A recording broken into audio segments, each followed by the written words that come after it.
Hello बच्चों, SST centre Hindi में आपका स्वागत है। तो चलिए कल्पना कीजिए, स्विट्जरलैंड। इसे सुनकर आपके मस्तिष्क में क्या चित्र आते हैं?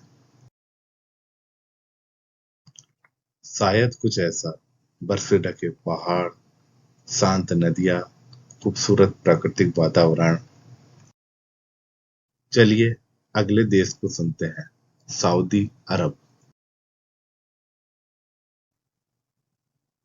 रेत का विशाल रेगिस्तान और रेगिस्तान में चलते हुए ऊंट। तो अगला देश है भारत। जी हाँ, हमारा भारत। ऊंची ऊंची पर्वतमालाएं, विशाल रेगिस्तान, समुद्री तट और भारत की विभिन्न नदियां। तो आपने देखा कि सऊदी अरब और स्विट्जरलैंड में कुछ ही प्रकार की भूआकृति पाई जाती है, लेकिन हमारे देश में हर प्रकार की भूआकृतियां पाई जाती हैं, जैसे पर्वत, मैदान, मरुस्थल, पठार और द्वीप समूह। भारत विविध स्थल आकृतियों वाला एक विशाल देश है। इस अध्याय में हम भारत की विविध स्थलाकृतियों का अध्ययन करेंगे। हम अध्याय 2 में भारत के विभिन्न भौतिक स्वरूप का अध्ययन करेंगे।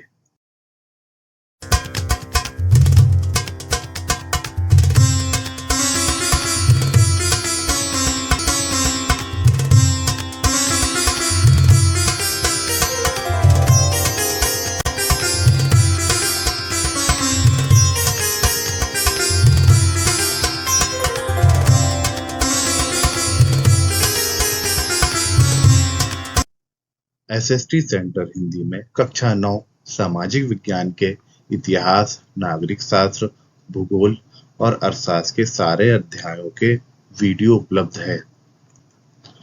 इन वीडियो में हर अध्याय के महत्वपूर्ण बहुविकल्पीय प्रश्नों को शामिल किया गया है और साथ ही भूगोल के सारे अध्यायों में मानचित्र कार्य का समावेश किया गया है।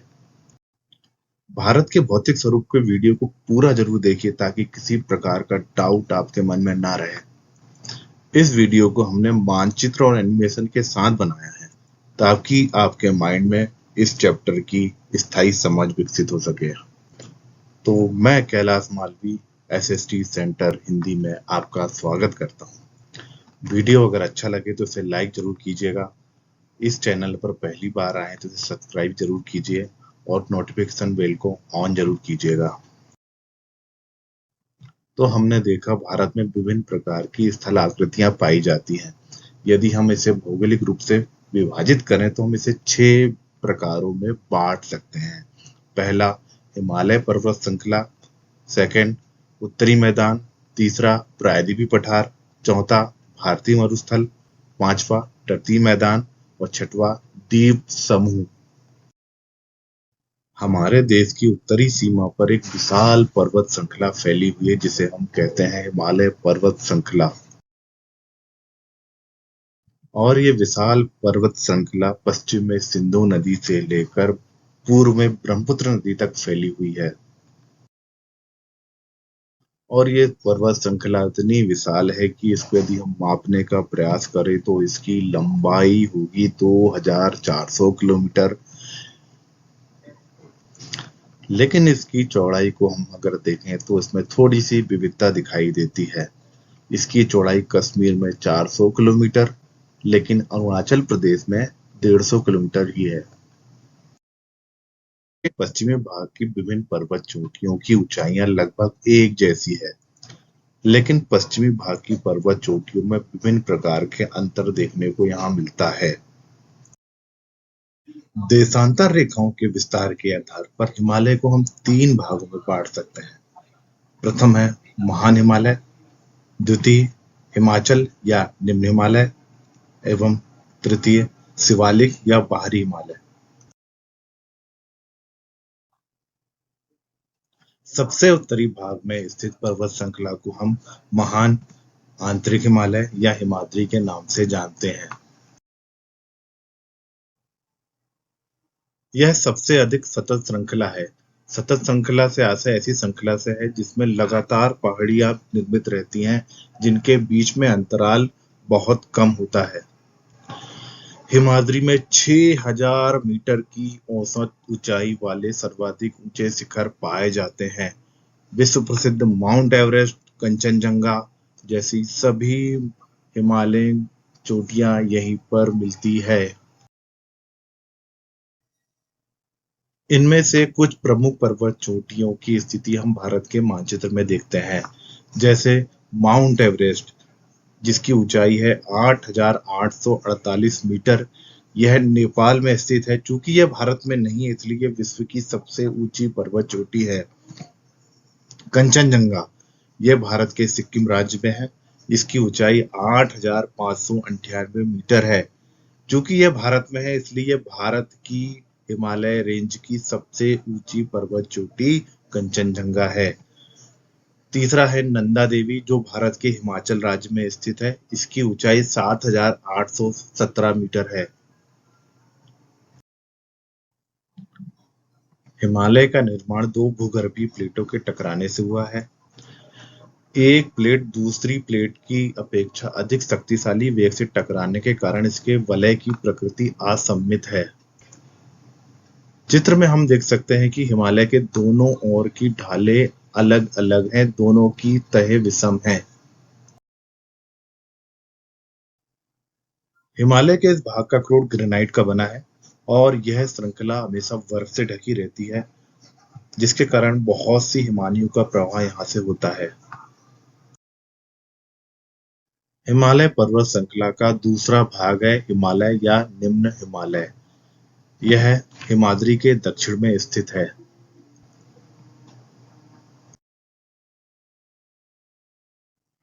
इन पर्वत श्रृंखलाओं का निर्माण मुख्यतः अत्यधिक संपीड़ित तथा परिवर्तित शैलों से हुआ है। हिमाचल या निम्न हिमालय के पर्वत शिखरों की ऊंचाई 3,700 से 4,500 मीटर के बीच में है, जबकि इसकी औसत चौड़ाई 50 किलोमीटर है। पीर पंजाल यहाँ की सबसे लंबी और सबसे महत्वपूर्ण श्रेणी है। इसके अतिरिक्त धौलाधर और महाभारत पर्वतमालाएं भी यहाँ पर स्थित है। इस क्षेत्र में बहुत सारी घाटियां भी पाई जाती है। घाटी वह निचला क्षेत्र होता है जो दो पहाड़ों के बीच में स्थित होता है। इसमें से प्रायः एक नदी बहती है। यहाँ पर बहुत सारी प्रसिद्ध घाटियां हैं, जैसे कश्मीर की घाटी, कांगड़ा और कुल्लू की घाटी।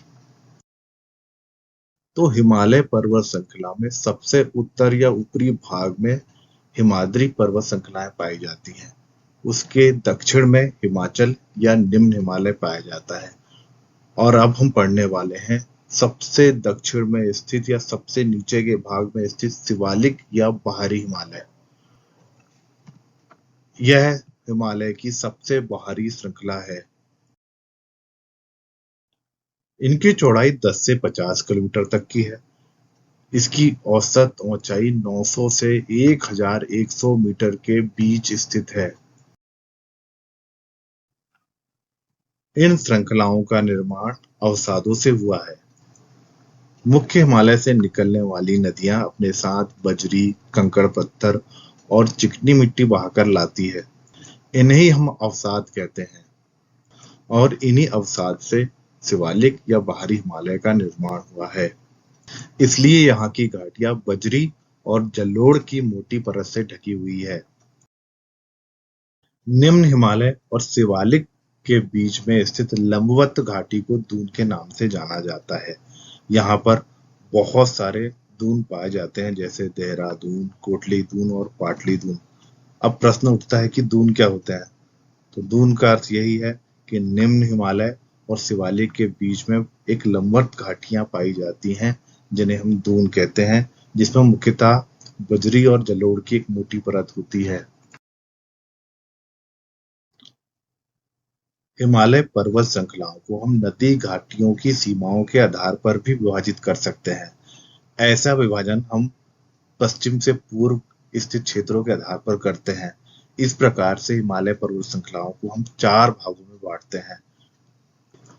पहला पंजाब, कश्मीर और हिमाचल हिमालय, जो सिंधु और सतलज नदियों के बीच का हिमालय कहा जाता है।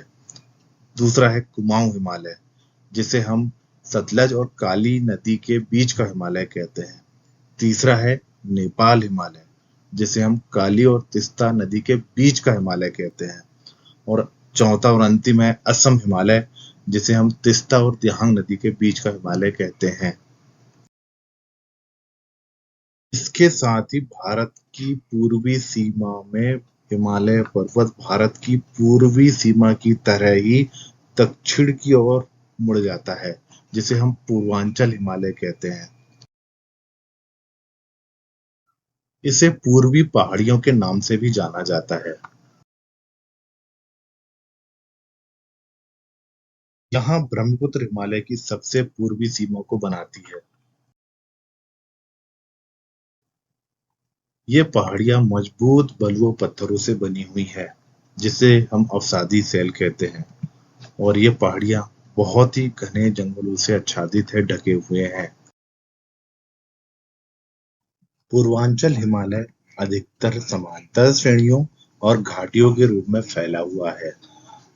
यहाँ की प्रमुख पहाड़ियाँ हैं पटकाई पहाड़ियाँ, नागा पहाड़ियाँ, मणिपुर पहाड़ियाँ और मीजो पहाड़ियाँ। हिमालय पर्वत श्रृंखला के बाद भारत का द्वितीय भौतिक विभाजन है उत्तरी मैदान। पूरे उत्तरी मैदान का निर्माण तीन प्रमुख नदी प्रणालियों सिंधु, गंगा और ब्रह्मपुत्र तथा उनकी सहायक नदियों से हुआ है। मानचित्र को ध्यानपूर्वक देखिए। उत्तरी मैदान का वह भाग जहां सिंधु और उनकी सहायक नदियां नीले रंग से दिखाई दे रही है, वह सिंधु नदी क्षेत्र है।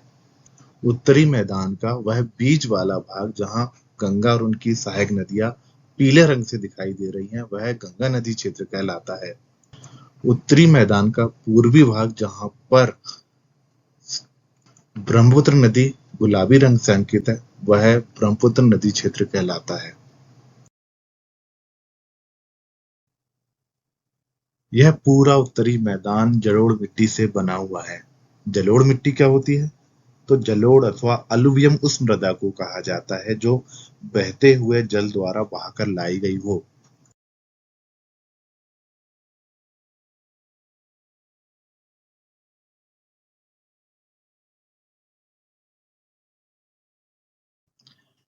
हिमालय के निर्माण के साथ ही इसकी तलहटी में एक विशाल बेसिन का निर्माण हुआ, जहां हिमालय से निकलने वाली नदियां बहा करती थी।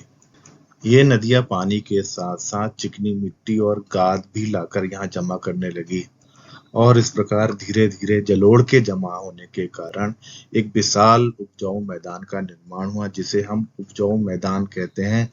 और ये प्रक्रिया लाखों वर्षों में हुई। उत्तरी मैदान भारत के एक विशाल क्षेत्र में फैला हुआ है, जिसका क्षेत्रफल लगभग 7 लाख वर्ग किलोमीटर है। अगर इस मैदान की लंबाई चौड़ाई की बात करें तो यह मैदान लगभग 2400 किलोमीटर लंबा और 240 से लेकर 320 किलोमीटर चौड़ा है। में एक महत्वपूर्ण तथ्य यह है कि यह क्षेत्र बहुत ही घनी आबादी वाला क्षेत्र है। ऐसा क्यों है? तो इसके मुख्यतः तीन कारण हैं। पहला कारण है मैदानों की उपजाऊ मिट्टी। उत्तरी मैदान में जलोढ़ मिट्टी पाई जाती है, जो कि हिमालय से बहने वाली नदियों द्वारा यहाँ जमा किया गया है। यह बहुत अधिक उपजाऊ होती है, जिसके कारण यह क्षेत्र कृषि उत्पादन में समृद्ध है। दूसरा कारण है पर्याप्त जल आपूर्ति। इस क्षेत्र में पानी की पर्याप्त उपलब्धता है। हिमालय से आने वाली नदियां यहाँ वर्ष भर पानी की आपूर्ति सुनिश्चित करती है। तीसरा बिंदु है अनुकूल जलवायु। यहाँ महाद्वीपीय जलवायु है। समुद्र से पर्याप्त दूरी होने के कारण यहाँ सर्दियों में अधिक सर्दी एवं गर्मियों में अधिक गर्मी पड़ती है। इन सब के अतिरिक्त उत्तरी मैदान में विभिन्न प्रकार की भौगोलिक संरचनाएं भी पाई जाती हैं, जैसे नदी द्वीप, दोआब और सहायक नदियां। तो आइए इन प्रमुख भौगोलिक संरचनाओं को समझने का प्रयास करते हैं। नदी द्वीप यह जमीन का एक छोटा टुकड़ा होता है जो नदी के बीच में या किनारे पर स्थित होता है। अब प्रश्न उठता है कि नदी द्वीप का निर्माण कैसे होता है। आप जानते ही हैं, उत्तरी पर्वतों से आने वाली नदियां निक्षेपण कार्य भी करती है। ये नदियां रास्तों में चिकनी मिट्टी और गाद भी जमा करती है, जिसे हम अवसाद कहते हैं। नदी के ऊपरी भाग अर्थात पर्वतीय क्षेत्रों में नदी की गति अधिक होती है। अधिक गति होने के कारण अवसाद का एक स्थान पर जमा होना संभव नहीं हो पाता है। किंतु नदी जैसे ही निचले भागों में अर्थात मैदानी क्षेत्रों में प्रवेश करती है, ढाल कम होने के कारण नदी की गति भी कम हो जाती है। इस कारण नदी के बीच में एक ही स्थान पर अवसाद जमा होने लगता है। लगातार अवसाद जमा होने के कारण इसका आकार बढ़ता जाता है। बाद में एक नदी द्वीप का आकार ले लेता है, जिसे हम नदी द्वीप कहते हैं। इसका उदाहरण है मजोली द्वीप। यह ब्रह्मपुत्र नदी पर स्थित दुनिया का सबसे बड़ा आबाद नदी द्वीप है। आबाद नदी द्वीप से आशय यह है कि यहाँ लोग भी रहते हैं।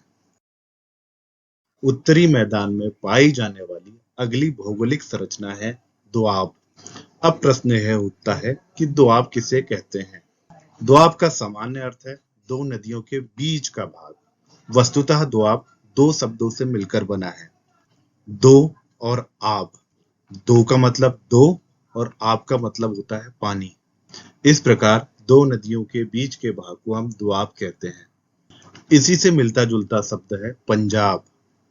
पंजाब भी दो शब्दों से मिलकर बना है, पंज और आब। पंज का अर्थ है पांच और अब का अर्थ है पानी।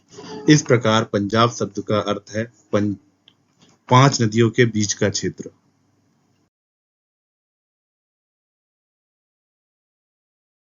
उत्तरी मैदान में पाए जाने वाली अगली भौगोलिक संरचना है वितरिकाएं। कभी कभी नदियां अपने निचले भाग में गाद एकत्र हो जाने के कारण बहुत सी धाराओं में बढ़ जाती है। इन धाराओं को वितरिकाएं कहा जाता है। जैसे गंगा नदी की दो वितरिकाएं हैं, जिनके नाम हैं भागीरथी और हुगली। सरल शब्दों में कहें तो नदी अपने निचले भाग में गाद के जमाव के कारण बहुत सी धाराओं में बढ़ जाती है। इन धाराओं को वितरिकाओं के नाम से जाना जाता है। यदि हम उत्तरी मैदान का विभाजन करें तो इसे मोटे तौर पर तीन भागों में बांटा जा सकता है।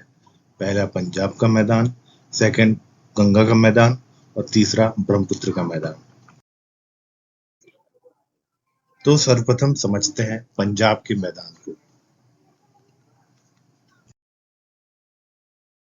कि नाम से स्पष्ट है कि यह उत्तरी मैदान का पश्चिमी भाग है। यह मैदान सिंधु और उसकी सहायक नदियों के क्षेत्र में है, अर्थात इसका निर्माण सिंधु और उसकी सहायक नदियों द्वारा हुआ है। सिंधु और उसकी सहायक नदियां झेलम, चिनाब, रावी, व्यास और सतलज हिमालय से निकलती है। जैसा कि आप देख पा रहे हैं, इस मैदान का बड़ा भाग पाकिस्तान में पड़ता है। उत्तरी मैदान का दूसरा एवं महत्वपूर्ण क्षेत्र है गंगा का मैदान। यह मैदान घग्गर और तीस्ता नदियों के बीच फैला हुआ है। गंगा का मैदान भारत में विस्तृत रूप से फैला हुआ है। यह उत्तर भारत में हरियाणा, दिल्ली, उत्तर प्रदेश, बिहार, आंशिक रूप से झारखंड और पश्चिम बंगाल में भी फैला हुआ है। उत्तरी मैदान का तीसरा एवं अंतिम विभाजन है ब्रह्मपुत्र का मैदान। यह गंगा के मैदान के पूर्व दिशा में फैला हुआ है। इस मैदान में असम और पूर्वोत्तर के अधिकांश राज्य सम्मिलित हैं। यह मैदान ब्रह्मपुत्र नदी द्वारा सिंचित है। सामान्यतः उत्तरी मैदान की व्याख्या एक समतल मैदान के रूप में की जाती है, परंतु यह सही नहीं है। इन विस्तृत मैदानों की भौगोलिक आकृतियों में पर्याप्त भिन्नता देखने को मिलती है, जिन्हें हम चार भागों में बांट सकते हैं: भाबर, तराई, भांगर और खादर। तो सबसे पहले हम भाबर और तराई को समझने का प्रयास करते हैं। यह गुटिकाओं अथवा छोटे पत्थरों का लगभग 8 से 16 किलोमीटर चौड़ा एक संकीर्ण बेल्ट है, जो शिवालिक की ढलानों के समानांतर पाया जाता है। भाबर हमें भारत के उत्तराखंड राज्य में मिलते हैं। इस 8 से 16 किलोमीटर लंबी पेटी का निर्माण उत्तर में पहाड़ों से उतरने वाली नदियों द्वारा कंकड़ पत्थरों के जमाव के परिणाम स्वरूप हुआ है। इस प्रकार भाबर का निर्माण पहाड़ों से उतरने वाली नदियों द्वारा किया गया है। के जमाव के कारण भाबर क्षेत्र में गुजरने वाली नदियों की धाराएं यहाँ विलुप्त हो जाती हैं। इस पट्टी के दक्षिण में ये सरिताएं एवं नदियां पुनः निकल आती है। इन स्थानों को तराई कहा जाता है। तराई क्षेत्र का निर्माण तब होता है जब भाबर क्षेत्र से खोई हुई धारा निचले क्षेत्रों में पुनः निकलने लगती है। तराई क्षेत्र आमतौर पर काफी नम और दलदली है और ये क्षेत्र काफी घने जंगल वाले हैं तथा यहाँ वन्य जीवों से समृद्ध वातावरण है। दुधवा राष्ट्रीय उद्यान तराई क्षेत्र का एक महत्वपूर्ण उदाहरण है।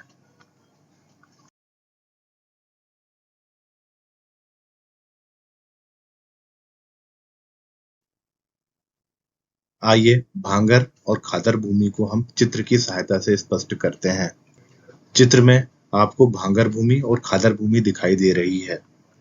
दोनों ही जलोढ़ मिट्टी के बने हुए हैं एवं दोनों ही उपजाऊ होते हैं।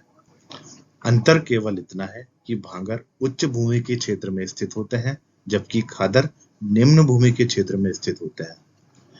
नदियों में बाढ़ आने पर खादर भूमि बाढ़ के पानी से डूब जाती है, लेकिन भांगर भूमि ऊंचाई में स्थित होने के कारण बाढ़ के पानी से नहीं डूब पाती है। इस प्रकार प्रतिवर्ष बाढ़ आने के कारण खादर भूमि में नवीन जलोढ़ मिट्टी का जमाव हो जाता है, लेकिन ये जलोढ़ मिट्टी भांगर भूमि में जमा नहीं हो पाती क्योंकि ये ऊंचाई पर स्थित होते हैं। इस प्रकार हम कह सकते हैं कि भांगर पुराने जलोढ़ मिट्टी के मैदान है, जबकि प्रतिवर्ष जलोढ़ मिट्टी जमा होने के कारण हम खादर भूमि को नवीन जलोढ़ कहते हैं। इस तरह भांगर और खादर में निम्न प्रकार से अंतर स्पष्ट किए जा सकते हैं। भांगर पुराने जलोढ़ मिट्टी के मैदान है जबकि खादर नवीन जलोढ़ मिट्टी के मैदान है। भांगर वह स्थान को कहते हैं जहां बाढ़ का पानी नहीं पहुंच पाता, अर्थात ये बाढ़ स्तर के ऊपर के क्षेत्रों में पाया जाता है। चूंकि खादर क्षेत्रों में प्रतिवर्ष बाढ़ आती है, इसलिए यह बाढ़ स्तर से नीचे के क्षेत्रों में पाया जाता है। भांगर भूमि में चूनेदार निक्षेप पाए जाते हैं जिन्हें हम कंकर कहते हैं, जबकि खादर भूमि में कंकड़ नहीं पाए जाते बल्कि यहाँ महीन गाद और चिकनी मिट्टी पाई जाती है।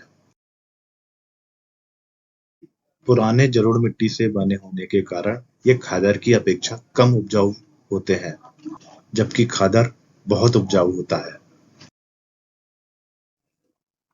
भारत के भौतिक स्वरूप का तीसरा विभाजन है प्रायद्वीपी पठार। प्रायद्वीपी पठार दो शब्दों से मिलकर बना हुआ है, प्रायद्वीप और पठार। हम दोनों शब्दों के अलग अलग अर्थ समझने का प्रयास करते हैं। प्रायद्वीप वह भूभाग होता है जो तीन ओर जल से तथा एक ओर भूमि से घिरा हुआ होता है। भारत में इस प्रकार की आकृति दक्षिण का पठार है, जो तीन ओर समुद्र से घिरी हुई है। दक्षिण में हिंद महासागर, पश्चिम में अरब सागर और पूर्व में बंगाल की खाड़ी। अब देखते हैं पठार क्या होता है। पठार वह समतल मैदान होता है जो अपने आसपास के क्षेत्रों से ऊंचाई पर स्थित होता है। यह बिल्कुल मेज या टेबल की तरह होता है, जो ऊपर से समतल तो होता है किंतु वह अन्य क्षेत्रों की अपेक्षा ऊंचाई पर स्थित होता है। इस प्रकार भारत के दक्षिण के पठार को तीन ओर समुद्र से घिरे होने के कारण और एक और स्थल से घिरे होने के कारण तथा टेबल या मेज की आकृति के समान होने के कारण प्रायद्वीपी पठार कहा जाता है। भारत में प्रायद्वीपी पठार की स्थिति कुछ इस प्रकार है।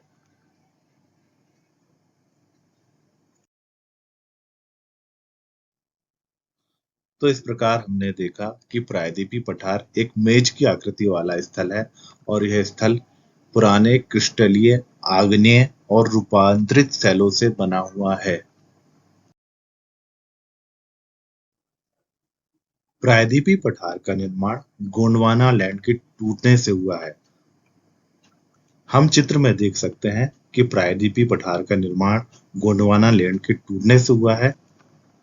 यह भाग टूटकर उत्तर की ओर बढ़ते हुए लारेशिया में जुड़कर नवीन स्थलाकृति का निर्माण करता है। इस प्रकार यह सबसे पुराने भूभाग का एक हिस्सा है। चौड़ी और छिछली घाटियां और गोलाकार पहाड़ियां पाई जाती है।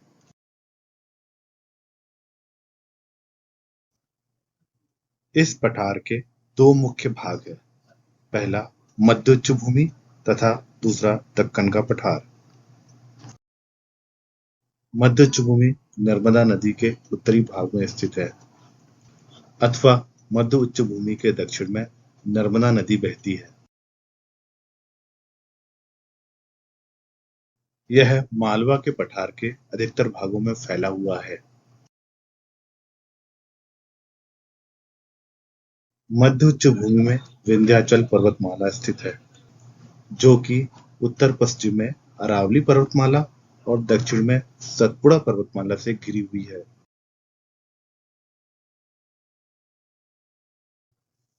इस क्षेत्र में बहने वाली नदियां अर्थात चंबल, सिंध, बेतवा और केन का प्रवाह दक्षिण पश्चिम से उत्तर पूर्व की ओर है। इस प्रकार ये नदियां इसके ढाल को दर्शाती है, अर्थात मध्य उच्च भूमि का ढाल दक्षिण पश्चिम से उत्तर पूर्व की ओर है। जैसा कि हम रेखा चित्र में देख सकते हैं, मध्य उच्च भूमि पश्चिम में चौड़ी लेकिन पूर्व में संकीर्ण है। इसके पूर्वी भाग में छोटा नागपुर का पठार स्थित है। प्रायद्वीपीय पठार का दूसरा भाग है दक्कन का पठार, जिसे हम दक्षिण का पठार भी कहते हैं। दक्कन के पठार की आकृति त्रिभुजाकार है। ये हमें त्रिभुज की आकृति के समान दिखाई देता है। यह पठार नर्मदा नदी के दक्षिण में स्थित है, चूंकि इसकी आकृति त्रिभुजाकार है। त्रिभुज के आधार के समान इसका भी एक आधार है, जो कि उत्तर दिशा में फैला हुआ है, जहां इसके चौड़े आधार पर सतपुड़ा की श्रृंखला है, जबकि इसके पूर्वी भाग में महादेव, कैमूर की पहाड़ियां और मैकाल पर्वत श्रृंखला फैली हुई है। इस पठार की एक विशेषता यह भी है कि यह पश्चिम में ऊंचा तथा पूर्व की ओर कम ढाल वाला है। दक्षिण के पठार के पूर्वी और पश्चिमी भाग में पूर्वी एवं पश्चिमी घाट स्थित है। दक्कन के पठार के पश्चिमी सिरे पर पश्चिमी घाट और पूर्वी सिरे पर पूर्वी घाट स्थित है। इन दोनों घाटों के महत्वपूर्ण अंतरों को हम देखते हैं। पश्चिमी घाट, यह पश्चिमी तट के समानांतर स्थित है। पूर्वी घाट, यह पूर्वी तट के समानांतर स्थित है। अंतर क्रमांक 2, पश्चिमी घाट की यह विशेषता है कि यह सतत और लगातार है। इनके बीच में कोई अंतराल नहीं है। इस कारण इन्हें केवल दर्रों के द्वारा ही पार किया जा सकता है, जबकि पूर्वी घाट सतत और नियमित नहीं है। यह जगह जगह पर नदियों द्वारा काट दिए गए हैं।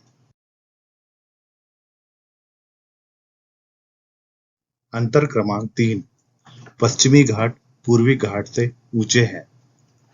इसी तरह पूर्वी घाट पश्चिमी घाट से नीचे है। अंतर क्रमांक 4, इनकी औसत ऊंचाई 900 से 1600 मीटर है।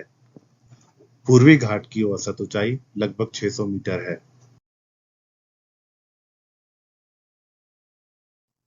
अंतर क्रमांक 5, पश्चिमी घाट की सबसे ऊंची चोटी अनाईमुड़ी है, जिसकी ऊंचाई 2695 मीटर है। इसी तरह पूर्वी घाट की सबसे ऊंची चोटी महेंद्रगिरी है, जिसकी ऊंचाई 1501 मीटर है। और यह है पश्चिमी घाट की सबसे ऊंची चोटी अनाईमुड़ी। इसी तरह पूर्वी घाट की सबसे ऊंची चोटी महेंद्रगिरी। तो अभी तक हमने प्रायद्वीपीय पठार के दोनों भाग मध्य उच्च भूमि और दक्कन के पठार की विशेषताओं का अध्ययन किया। अब आइए हम दोनों के बीच के अंतर को स्पष्ट करते हैं। दोनों की भौगोलिक स्थितियां और विशेषताओं में कुछ अंतर है। पहला अंतर दोनों के स्थान को लेकर है। मध्य उच्च भूमि नर्मदा नदी के उत्तर में स्थित है, लेकिन दक्कन का पठार नर्मदा नदी के दक्षिण में स्थित है। कि मध्य उच्च भूमि का ढलान दक्षिण पश्चिम से उत्तर पूर्व की ओर है, जबकि दक्कन का पठार का ढलान पश्चिम से पूर्व की ओर है। मध्य उच्च भूमि अरावली पर्वत, विंध्य पर्वतमाला, मालवा का पठार और छोटा नागपुर के पठार से घिरी हुई है, जबकि दक्कन का पठार पूर्व में पूर्वी घाट और पश्चिम में पश्चिमी घाट से घिरा हुआ है। मध्य उच्च भूमि की प्रमुख नदियां हैं चंबल, सिंध, बेतवा और केन, जबकि दक्कन के पठार की प्रमुख नदियां हैं महानदी, गोदावरी, कृष्णा और कावेरी। प्रायद्वीपीय पठार में एक विशेष क्षेत्र है जहां काली मृदा पाई जाती है, जिसे हम कहते हैं दक्कन ट्रैप। दक्कन ट्रैप पश्चिम मध्य भारत में दक्कन के पठार पर स्थित है। अब प्रश्न यह उठता है कि दक्कन ट्रैप में काली मृदा क्यों पाई जाती है। ऐसा इसलिए है क्योंकि इसकी उत्पत्ति ज्वालामुखी से हुई है। इस कारण यहाँ आग्नेय शेल या आग्नेय चट्टानें पाई जाती है।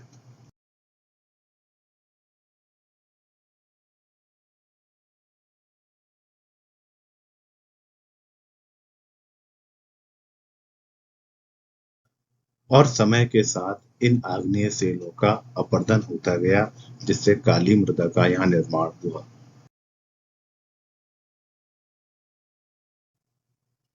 भारत के भौतिक विभाजन के अंतर्गत अभी तक हमने हिमालय पर्वत श्रृंखला, उत्तरी मैदान, प्रायद्वीपीय पठार का अध्ययन कर चुके हैं। भारत का चौथा भौतिक विभाजन है भारतीय मरुस्थल। भारतीय रेगिस्तान अरावली पहाड़ियों के पश्चिमी किनारे पर स्थित है। भारतीय मरुस्थल को थार मरुस्थल भी कहते हैं।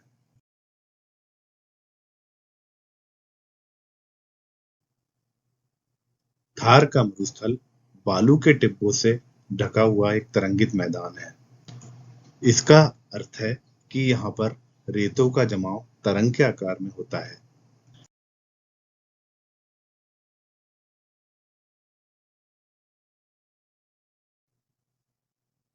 चूंकि यह क्षेत्र अरावली पर्वतमाला के वृष्टि छाया प्रदेश में आता है, इसलिए यहाँ प्रतिवर्ष काफी कम वर्षा होती है।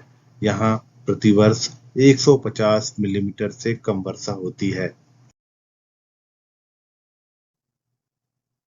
यहाँ की जलवायु शुष्क है, इस कारण से यहाँ वनस्पति काफी कम देखने को मिलता है।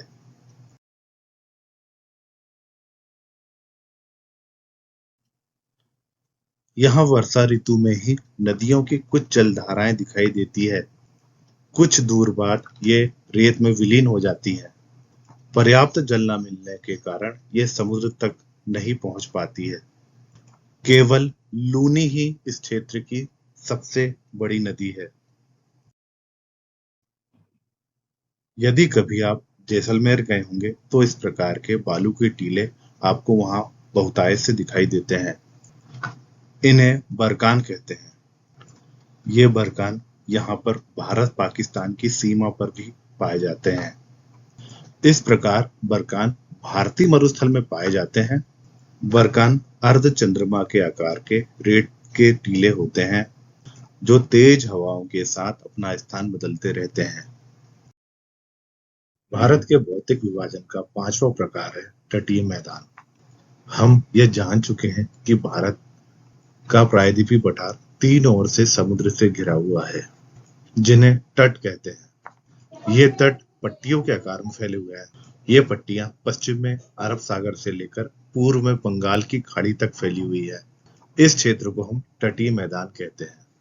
तटीय मैदान को दो भागों में बांटा जा सकता है, पश्चिमी तट और पूर्वी तट। तो आइए पश्चिमी तट और पूर्वी तट के बीच प्रमुख अंतरों को स्पष्ट करते हैं। जैसा कि आप देख पा रहे हैं, पश्चिमी तट पश्चिमी घाट और अरब सागर के बीच स्थित संकीर्ण मैदान है। जबकि बंगाल की खाड़ी के किनारे फैले हुए तटीय क्षेत्र को पूर्वी तट कहा जाता है। पश्चिमी घाट के तीन भाग हैं: कोंकण, कन्नड़ मैदान और मालाबार तट। जबकि पूर्वी तट के दो भाग हैं: उत्तरी सरकार और कोरोमंडल तट। पश्चिमी तट पर नदियां ज्वारनदमुख अथवा एस्चुरी का निर्माण करती है, जबकि महानदी, गोदावरी, कृष्णा और कावेरी जैसी नदियां पूर्वी तट पर डेल्टा का निर्माण करती है। तटीय मैदान पर स्थित चिल्का झील भारत की एक महत्वपूर्ण झील है। यह भारत की खारे पानी की सबसे बड़ी झील है। यह उड़ीसा राज्य में महानदी डेल्टा के दक्षिण में स्थित है। भारत का छठवां और अंतिम भौतिक स्वरूप है द्वीप समूह। भारत में दो द्वीप समूह स्थित है: पहला लक्षद्वीप, दूसरा अंडमान एवं निकोबार द्वीप। तो सबसे पहले देखते हैं लक्षद्वीप को।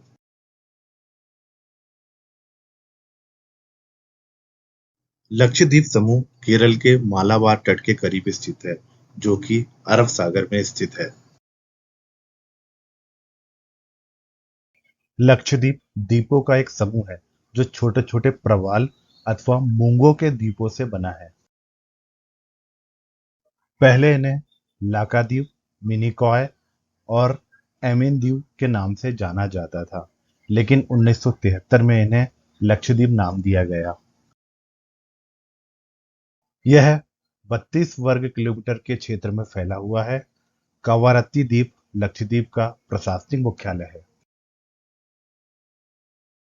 इस द्वीप में वनस्पतियों और जंतुओं की विविध प्रकार की प्रजातियां पाई जाती है। लक्षद्वीप में स्थित पिटली द्वीप, जहां मनुष्यों का निवास नहीं है, वहां एक पक्षी अभयारण्य भी है।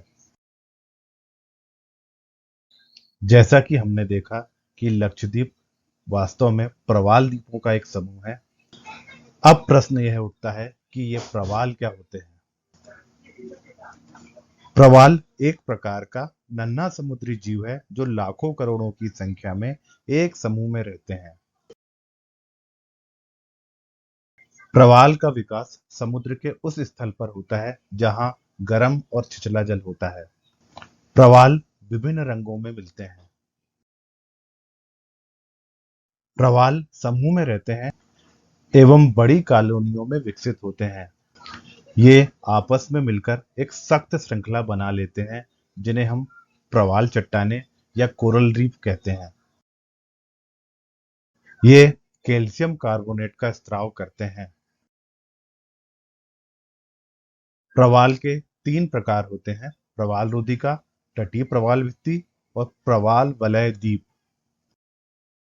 लक्षद्वीप के अतिरिक्त ऑस्ट्रेलिया की ग्रेट बैरियर रीफ प्रवाल द्वीप का एक महत्वपूर्ण उदाहरण है। लक्षद्वीप के तरह ही बंगाल की खाड़ी में भी द्वीपों की एक श्रृंखला उत्तर से दक्षिण तक फैली हुई है, जिन्हें अंडमान और निकोबार द्वीप समूह कहा जाता है। इन द्वीप समूह को हम दो भागों में बांट सकते हैं। वह द्वीप समूह जो उत्तर की ओर है उन्हें अंडमान द्वीप कहा जाता है, और वह द्वीप समूह जो दक्षिण की ओर है उन्हें निकोबार द्वीप समूह कहा जाता है।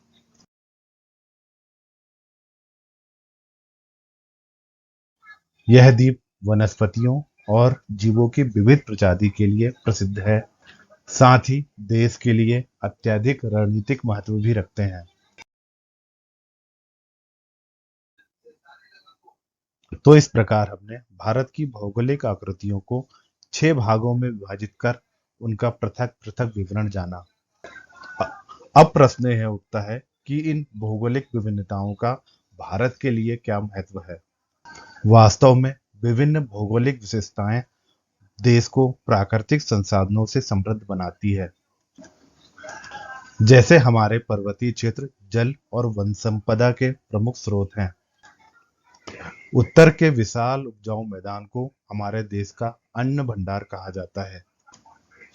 इसी तरह प्रायद्वीपीय पठार खनिजों का भंडार है, जिसके कारण हमारा देश औद्योगिकरण में सशक्त हुआ है, तथा तटीय क्षेत्र और द्वीप समूह हमारे मछली पालन और बंदरगाह गतिविधियों के लिए एक स्थल प्रदान करते हैं।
यदि आपको ये वीडियो अच्छा लगा हो तो इसे लाइक जरूर कीजिए और सोशल स्टडी के और चैप्टर आप हिंदी में देखना चाहते हैं तो इस चैनल को सब्सक्राइब कीजिए और नोटिफिकेशन पाने के लिए नोटिफिकेशन बेल को ऑन कीजिए। तो thank you for watching SST centre Hindi.